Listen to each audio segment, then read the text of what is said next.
I saw something and I don't believe it, so I'm going to try it, and I'm going to let you watch me try it. Because, you know, some of these things, they say, doesn't really work. All right, they say, if you have a rotisserie chicken, and you can just put it in a big plastic bag and debone it. And I need to debone this. So I'm going to try it. They say to do this. Jamie, do you think it'll work? All right. You break it apart. I'm breaking the legs and the wings off. These are the littlest rotisserie chickens I've ever seen. Are they guinea birds or something? Okay, I probably should have taken the skin off first. And they say you just do it like this and just pinch it off and do it like this. Now mine's cold. Maybe I should have warmed it a little. Then it will come off better. Okay, the leg bone came off. That was good. It's still going to be a mess, probably.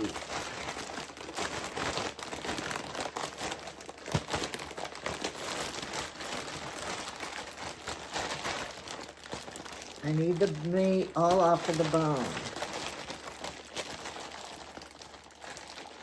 Don't be a cheapskate in your baggie, because you don't want to get a hole in this. I think it would be better if your chicken was warm, because you know how the meat comes off better when it's warmed.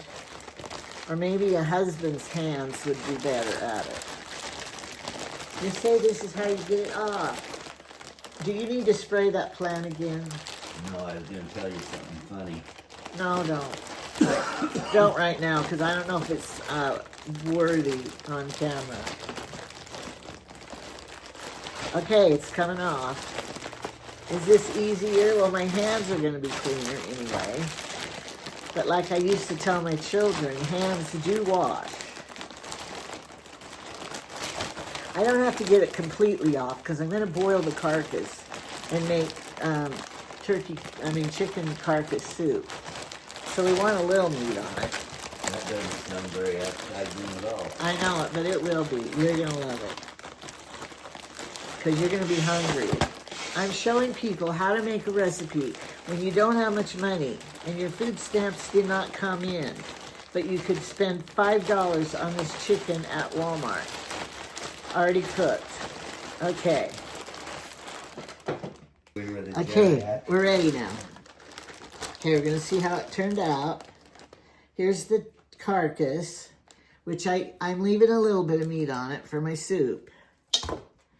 And here's my carcass from yesterday. I bought 2 of these. So I'm going to boil these. And the legs were tough. I'm going to boil the leg too. Jamie said he didn't want to eat another leg. Well, see, you still got to take off a lot of this meat. But I guess it worked. I don't know. You still have a lot of garbage with it. And I should have taken the skin off first, probably. So anyway, the meat's all here. Here's a bone. So it did get, some of it off the bone. So what am I going to do with the chicken? I'm going to make recipes with it. I'm going to make chicken salad for sandwiches. I'm going to make rice pilaf with chicken in it for a whole meal for cheap, for frugalness, because your food stamps didn't come in. I don't have food stamps. I used to.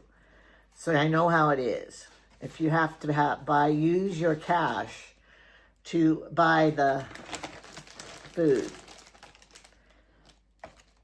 So I'm telling you how you can feed a whole big family with just a little bit. I'm going to put the wing in the pot with the chicken broth. Here's a thigh.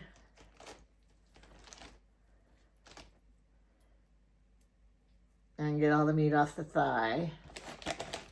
When my son was in Ecuador and then Jamie's son was in Colombia on their missions, and people would have them over to feed them, and he said we felt so guilty. Both of them said this. We felt so guilty eating their food because they're such poor people. And he said, like, you would finish your chicken leg and think that you were done getting all the meat off, and the little children would go, can I have that now?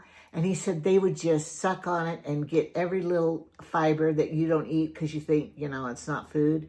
And they would just eat every little, suck on the bone even. They didn't even give it to, and they would eat the skin, they would eat everything. And here we are so spoiled, like, oh, I just want this white meat. I don't want the dark meat or whatever. All right, I think it's all here now, deboned. It worked pretty good. See if I have any other products in here that are bad. Okay, so now I'm going to put this aside. And here's some juice left in the bottom. Put it in your pot from the rotisserie. Now this is garbage. I'm going to boil this. I have an onion I'm going to chop, and any vegetables in the fridge that, you got to cook because they're going bad. But I have Jamie raised carrots. You don't always have to use noodles. You can use potatoes and make a potato stew instead of a soup with noodles and stuff. I think I might do the potato one. But first, I'm going to boil it and get every last meat off of the chicken. Okay, and then look I know I'm going to have at least 2 meals, probably 3 meals, because there's only 2 of us. Yeah. There's a bowl of yeah, I know. potatoes in the fridge. I know. He's already cooked potatoes, so he grew. Too late to go grow your food now when the season's wrong and you didn't plan ahead and you didn't grow anything. So if your food stamps didn't come in, you'd have food to eat. We had a guy at church one time say, he was the leader of our church, and he admonished everyone, plant a garden and learn how to grow food. Now, my dad was not a gardener, but since he told us to do that, he planted a little garden. It wasn't very big. It was like 5 by 5 feet. And so he was proud to show everybody what was coming up. And he goes, he told us to grow a garden. He didn't say how big. So I grew a garden. And, I don't know if he got carrots or I don't even remember what he grew. But you can grow a tomato plant in a pot and get a few tomatoes. But it's too late to do that now. I have cilantro growing in my pot in the window.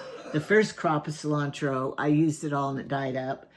So it went to blossom. So I just planted some more seeds in the pot and the next. Now I'm going to go plant some more seeds so they'll sprout up a new crop. So with stuff like that, you have to keep doing that.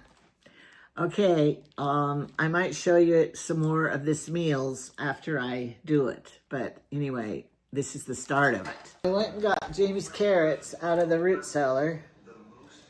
Makes me sound so old-fashioned. How many people have a root cellar nowadays? Okay, so my carrots, when you grow your own produce, and they last longer if you leave the dirt on them. Don't ask me if that's true or why or anything, but that's what Jamie does. And so, of course, you just peel the carrots really good, and then you're going to wash them and chop them for the stew. And I'm not making this enough to feed all week because I get sick of things after a while. So I'm just making enough for, a meal. There might be enough left for Jamie to have a bowl of it tomorrow for lunch. But anyway, just do this. Now, I've been in places I didn't have a carrot peeler, whatever that's called. So you can use a knife and do this. But these are easier and make it nicer.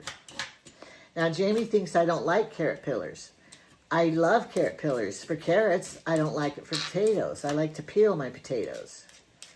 But he likes to do this. Or he boils them with the skins on and then slip skins his potatoes. Okay, so I got my carrots. I'm going to go wash them and then I'm going to chop them. I have my onions and celery already chopped. I like to boil the chicken carcass or turkey. You could do the turkey too. I'm boiling it and then I will strain it to get any weird stuff that's floating around from the, skin and all that stuff. Anyway, I strain it, the broth.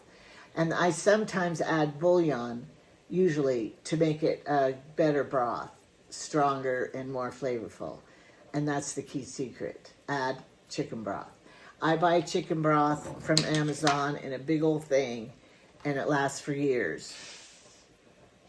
It's still good. I don't know when there's expiration dates on it, but I never threw any out, and it's always been good for years. So we keep using it, and it's good to have on hand. You can hear me. The fan is on and the TV is on. But when you go to the Dollar Tree or somewhere, buy these dried chopped onions. If you don't have onions, you can always use this, and it brings out the flavor, and you can put it on anything and they last forever. I bought these, a big thing of it for my kids for Christmas one year just to have in their storage. You can make soup out of it if all else fails. Then I got my carrots all chopped. If you go to the food bank and they give you canned vegetables, you can use canned vegetables in your turkey carcass or your chicken carcass soup. All you need to do is put them at the end, not in the beginning, because they're already cooked in the can. If you put them in the beginning, they'll be mush.